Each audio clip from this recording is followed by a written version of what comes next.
Andhra Pradesh growth of GST revenue వాణిజ్య ఆదాయం అన్నది -1కి పడిపోయింది.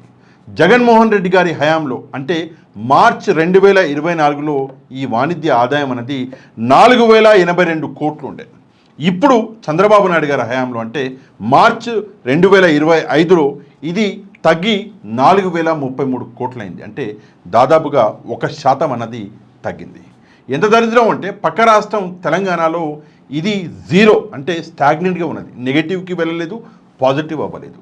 అదీ కాకుండా ఇటు పక్క రాష్ట్రమైనటువంటి కర్ణాటకలో 4% గ్రోత్ అన్నది ఇక్కడ క్లియర్గా కనిపిస్తున్నది. ఇటు పక్క మనం చూసుకుంటే తమిళనాడులో 7% గ్రోత్ కనిపిస్తున్నది. అదీ కాకుండా కేరళలో 9% గ్రోత్ అన్నది జిఎస్టీ గ్రోత్ మనకు క్లియర్గా కనిపిస్తున్నది.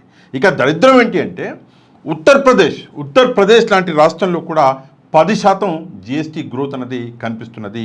బీహార్లో అయితే ఏకంగా ఈ గ్రోత్ 30%కి పెరిగింది. కానీ మన ఆంధ్రప్రదేశ్లో మాత్రం ఈ గ్రోత్ అన్నది -1కి చేరింది.